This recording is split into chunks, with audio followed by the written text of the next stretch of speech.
स्वः तत्सवितुर्वरेण्यं भर्गो देवस्य धीमहि धियो यो नः प्रचोदयात्। अब हम सत्यार्थ प्रकाश के द्वितीय समुल्लास का आरंभ करेंगे। प्रथम समुल्लास पूर्ण हो चुका था। अब इस विषय में शिक्षा, इस समुल्लास में शिक्षा का विषय चलता है। तो सबसे पहले देखते हैं हम अथ शिक्षाम प्रवक्ष्यामः। अब शिक्षा के विषय में बोलते हैं। तो स्वामी जी लिखते हैं, दयानंद जी, मातृमान पितृमान आचार्यमान पुरुषो वेद। यह सतपथ ब्राह्मण का वचन है।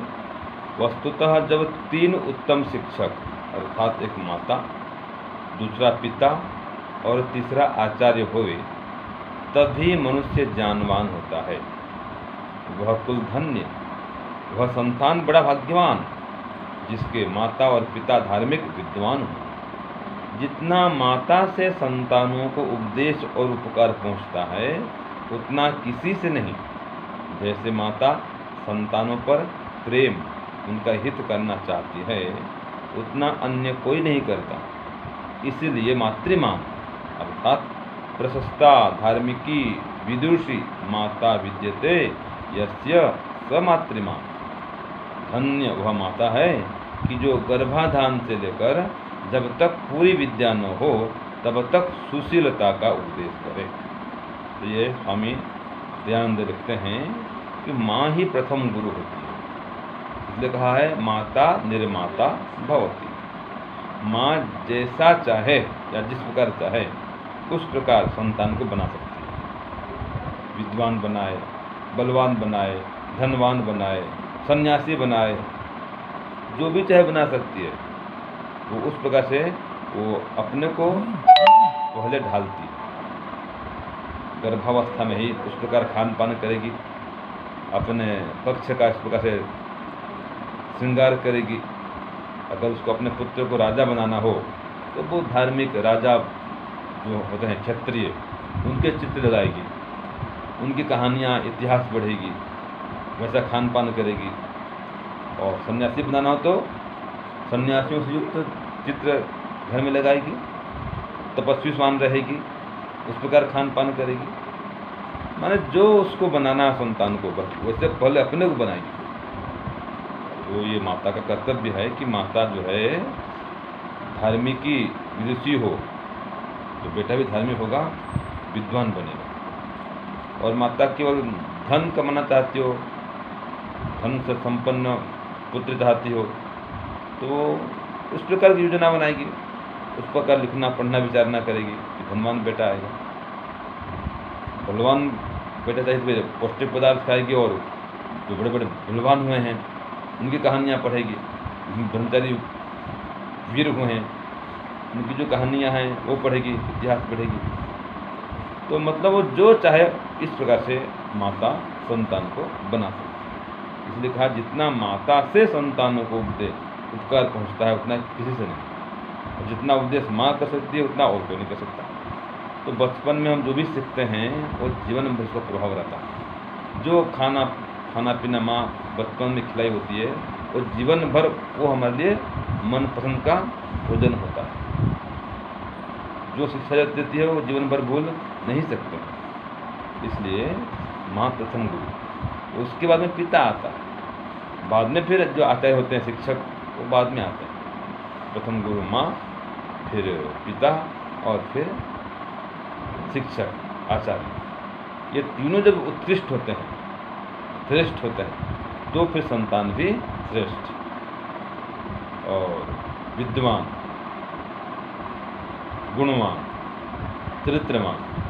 इसलिए माता पिता गुरु को श्रेष्ठ होना चाहिए। तो आगामी संतान है वो भी श्रेष्ठ बनेंगे, महान बनेंगे। तो ये स्वामी दयानंद लिखते हैं। ओम शांति ओम शांति। प्यारे भाइयों बहनों, सादर सप्रेम नमस्ते। बहुत ही अच्छा अवसर है, हम सभी का सौभाग्य है कि हमारा प्रथम समुल्लास पूर्ण हो चुका है, उसकी परीक्षा भी हो चुकी है। आज हम द्वितीय समुल्लास का आरंभ कर रहे हैं। अथ शिक्षाम प्रवक्ष्यामः। अभी आप स्वामी जी को सुन रहे थे। मैंने इसका काव्य किया है पहले की भांति। तो इसमें बताया गया है कि एक बालक का निर्माण माता पिता किस प्रकार से करें और उत्तम बालक किस प्रकार से बनता है। तो कुछ इसका ही विधि विधान इस पाठ के भीतर बताया गया है। और भी इसमें बहुत सारे विषय आगे आगे आएंगे। प्रेत भूत, ऐसी भी कुछ शंकाएं भी आएंगी। पाप पुण्य, है ना, इस तरीके का विषय रहेगा। अध्याय ज़्यादा बड़ा नहीं है, लगभग 5-6 पेज का है, पर काफ़ी सारी शंकाएं इसके भीतर हमारी समाधान हो जाएंगी।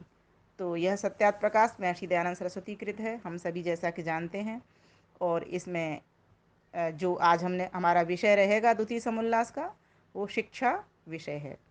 तो किस प्रकार से माता पिता अपने बालक को जन्म दें, किस तरीके का बालक किस तरह से बनता है, उसमें किस किस का रोल अदा होता है, क्या क्या माता पिता का आहार विहार विचार हो, व्यवहार हो, किस तरह से बालक उत्तम से उत्तम पैदा हो, ऐसी कुछ बातों का इसमें आगे अभी बताया जाएगा। तो आज हम सिर्फ इसमें से एक पेज ले लेते हैं बस, जो आगे का है। तो आइए, काव्य के साथ साथ मैं इसको आपको बताती जाऊंगी तो आपको और अच्छा लगेगा, क्योंकि इसका एक पद तो स्वामी जी ने आपको अभी समझा दिया है पढ़ करके। अब रह गया दूसरा पद। तो मैंने इसका पहले पद का और दूसरे, इन दोनों का काव्य कर दिया है। तो मैं एक साथ ही ले लेती हूँ इसको। तो इसमें शतपथ ब्राह्मण का एक वचन है, 14:5 इसका प्रकरण है, और ब्राह्मण ग्रंथ की भी इसमें कंडिका है, और छांदोग्य उपनिषद का भी प्रपाठक 6 खंड 14 है। तो इस प्रकार से यहाँ ये प्रकरण दिए हैं। महर्षि दयानंद सरस्वती ने कोई भी बात बिना प्रमाण के नहीं कही है, हर चीज़ का प्रमाण दिया है।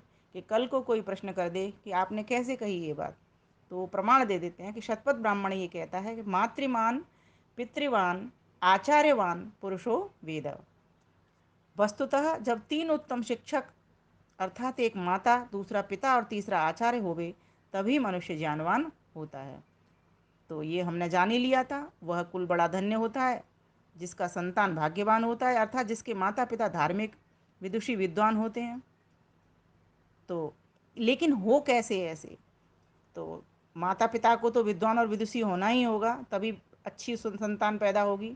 भगवान राम और भगवान कृष्ण, जिनके माता पिता उत्तम थे तभी तो बने। वीर शिवाजी, उनकी माता जीजाबाई थी तभी तो बन पाए। लव कुश, उनकी माता सीता थी तभी तो बन पाए। और बहुत सारी ऐसी बातें और आती हैं, जिन जिन को भी हम देखते हैं। जीजाबाई हो गई, माता मदालसा थी, जिन्होंने अपने 4 पुत्रों को सन्यासी बना दिया। जब उनके पास राजा ने कहा कि तुमने सभी को सन्यासी बना दिया तो इस राजकाज को कौन करेगा, जब उनके पति ने ये बात कही तो फिर 4 पुत्रों को उन्होंने राजा भी बना दिया। अलर्क आदि नाम जो आप पढ़ते हैं सुनते हैं। तो इस प्रकार से माता के हाथ में होती है कि माता किस प्रकार से अपनी संतान को बनाए। जैसे कुमार के हाथ में होता है कि वो घड़े को कौन सा मिट्टी को कौन सा मोल दे। घड़ा भी बना सकता है, सुराही भी बना सकता है, कुल्हड़ भी बना सकता है, सकोरे भी बना सकता है, मटका भी बना सकता है ना, बड़ी बड़ी गोर बड़े बड़े मटके भी बना सकता है। तो इस प्रकार से ये माता के हाथ में है कि वो कैसा बच्चा बनावे। जैसी माँ होगी वैसा ही वो अपने बालक का निर्माण करेगी। तो आइए काव्य के साथ साथ, मात पिता आचार्य तीन ये संतति के निर्माता हैं, संतति के निर्माता हैं। भाग्यवान संतान बड़ा वो, धार्मिक जिसके पितु माता हैं, धार्मिक जिसके पितु माता हैं। जितना माँ से प्रेम मिले, 3 आचार्य निर्माण करता होते हैं, उनमें से भी माँ बेस्ट होती है और प्रथम गुरु होती है। जितना माँ से प्रेम मिले उतना हित कोई कर न सके, उतना हित कोई कर न सके। किंतु आवश्यक माँ जानी हो, उत्तम संतति तब वो गढ़ ही सके, उत्तम संतति तब गढ़ वो सके। माँ का धार्मिक ज्ञानी विदुषी होना बहुत आवश्यक है, तभी जा करके वो उत्तम संतान को जन्म दे सकती है। जो संतति उत्तम चाहे वे गर्भाधान संस्कार करें, वे गर्भाधान संस्कार करें। वैसा ही फिर भोजन छादन श्रेष्ठाचार व्यवहार करें, श्रेष्ठाचार व्यवहार करें। तो जिसको उत्तम संतान चाहिए तो संस्कारों की बात करें, अर्थात गर्भाधान संस्कार करें, उसके पश्चात ही संतान को गर्भ में लाने का प्रयास करें।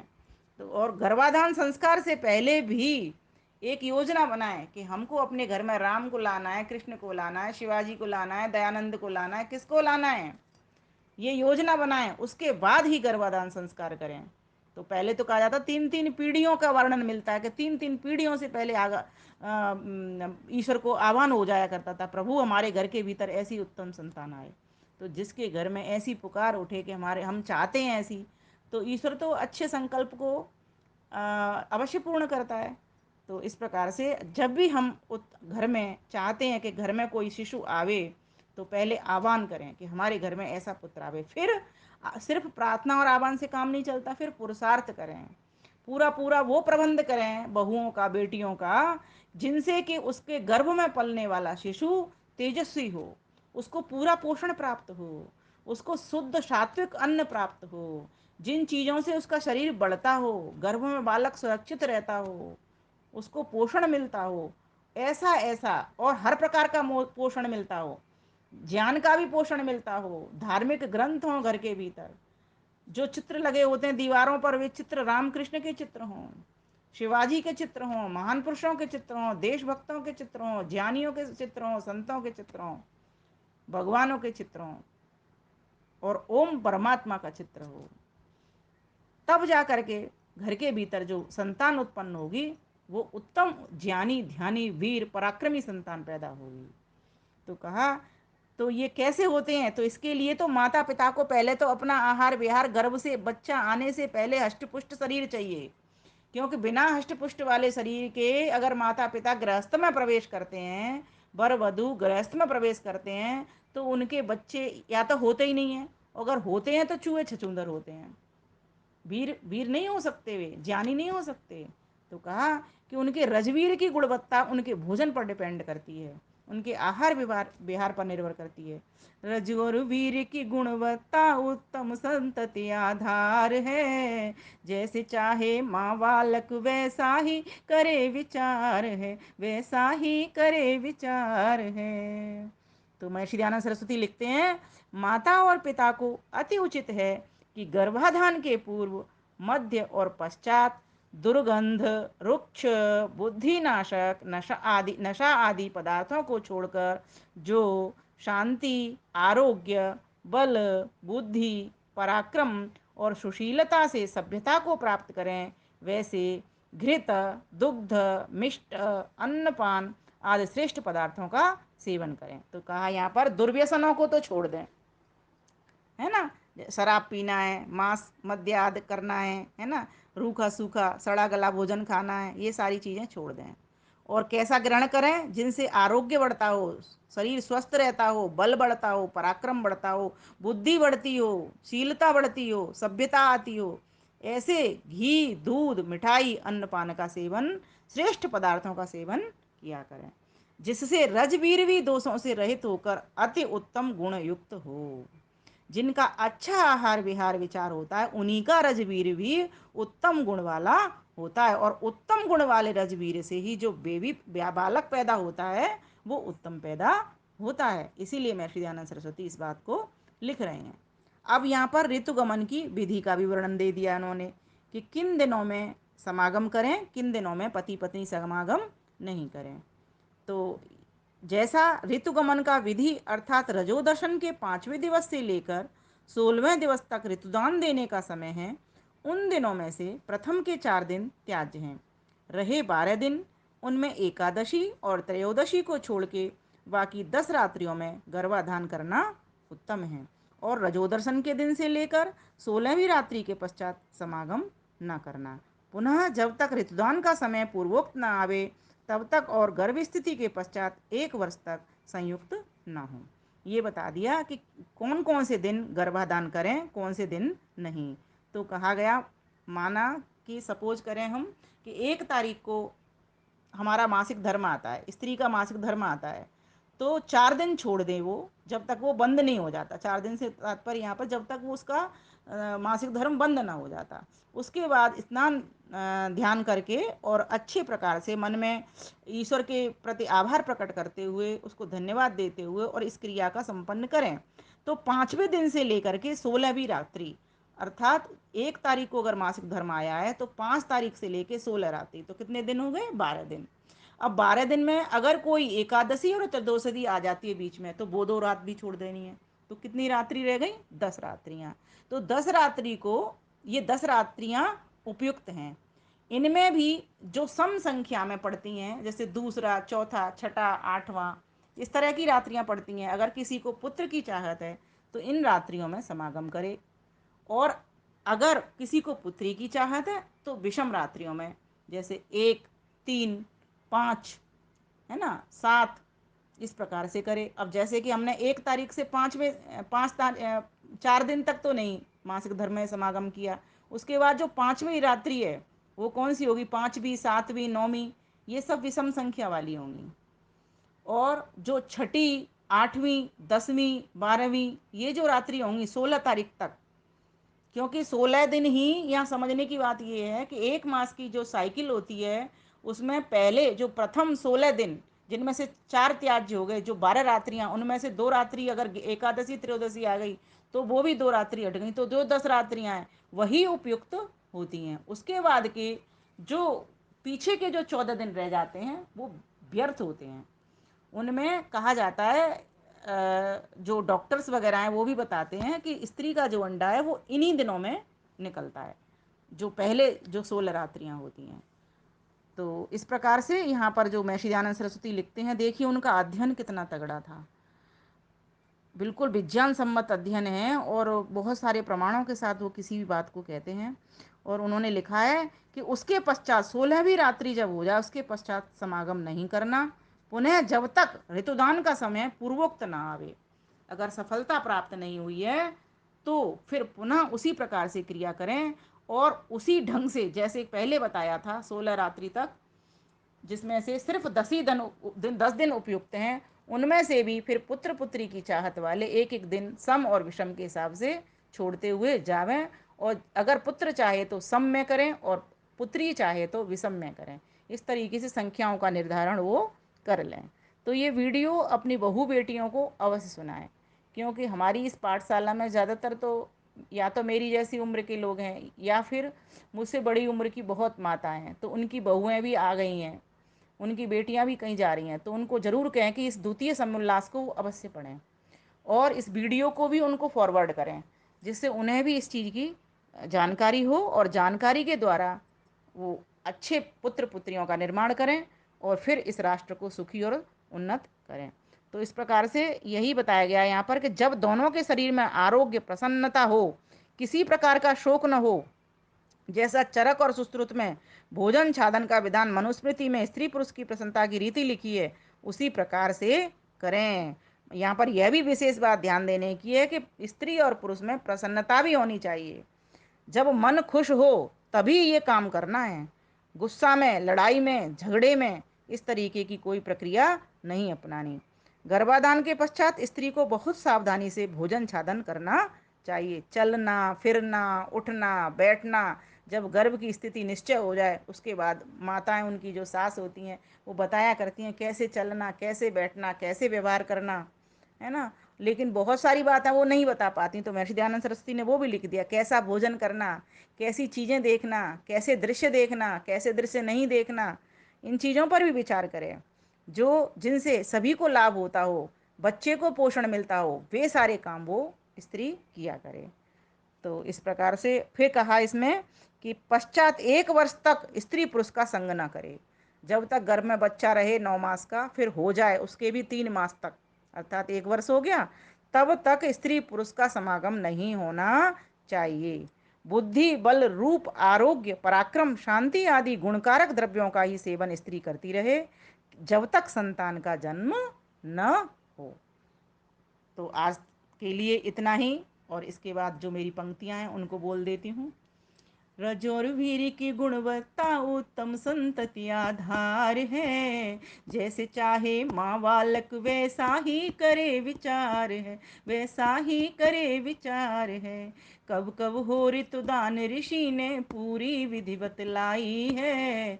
जिनके घर हों बहू बेटियां उनको देववात बताई है। मासिक धर्म के प्रारंभ के तो 4 दिवस देने हैं छोड़। 5वें दिन से 16वीं रात्रि तक गर्भधान वे जोड़।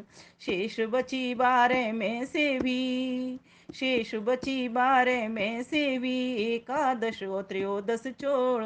बची हुई 10 रात ही उत्तम ऋतुदान उपयुक्त कर लो जोड़।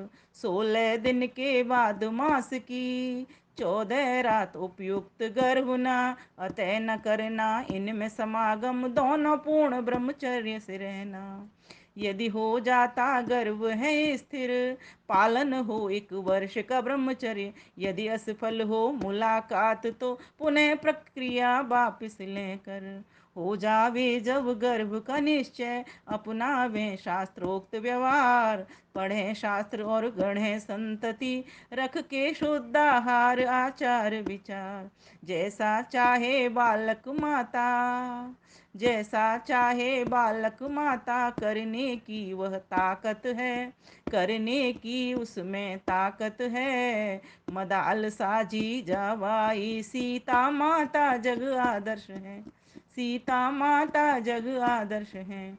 इसीलिए ऋषिवर के ग्रंथ को, इसीलिए ऋषिवर के ग्रंथ को सभी पढ़ें घर स्वर्ग बनावे, सभी पढ़ें घर स्वर्ग बनावे। वीर पराक्रमी तेजस्वी गण, संतति राष्ट्र को सुखी बनावे, संतति राष्ट्र को सुखी बनावे। यदि सीता माता चाहती कि मेरा पुत्र राजमहल के भीतर हो, है ना, सभी सुख उसको मिले, तो लव कुश जैसे पुत्र को नहीं जन पाती। जब तक माँ कुछ कठिनाइयों से मीन्स व्यवहार यहाँ पर बहुत इंपॉर्टेंट है। उसने देखा कि राजमहल के सुखों के भीतर मैं अपने बच्चे को कठोर नहीं बना सकती, जमीन पर सो करके ही मैं बच्चे को अपने को कठोर बना सकती हूँ। मुलायम कोमल बना करके किसी भी युद्ध में कोई भी सैनिक विजेता नहीं होता। इस प्रकार से वो जान करके श्री राम से आज्ञा लेकर के वाल्मीकि ऋषि के आश्रम में गई। पर पता नहीं लोगों ने कितनी मनगढ़ंत बातें उनके लिए लिख दी, मेरी तो समझ से सब बाहर हो जाता है। इतनी विदुषी, इतनी वीरांगना स्त्री थी वो, और भगवान स्वयं मर्यादा पुरुषोत्तम राम थे। वो इस तरीके का व्यवहार कदापि सीता माता के साथ नहीं करते। उनको भी पता था, मैं चाहता हूँ, हर पिता चाहता है कि मेरा बालक मुझसे भी ज़्यादा उत्तम बने, बहादुर बने, वीर बने। यही सोच करके उन्होंने सीता माता को वाल्मीकि ऋषि के आश्रम में भेजा था। और वास्तव में वो बच्चे बड़े हुए, बहादुर बने, और सभी को परास्त भी उन्होंने किया। अपने चाचाओं को देखा था, हमने पिता को। इसका मतलब क्या था कि सीता माता स्वयं भी वीरांगना थी। वो जानती थी धनुष को जब उन्होंने उठा करके तोड़ दिया, सोचो तो कितनी वीरांगना रही वो। तभी तो जाकर के उनके पिता ने स्वयंवर के लिए वही शर्त रख दी थी कि मैं उसी वर से शादी करूंगा, उसी पुत्र से शादी करूंगा जो मेरी बेटी जैसे गुण कर्म स्वभाव का हो।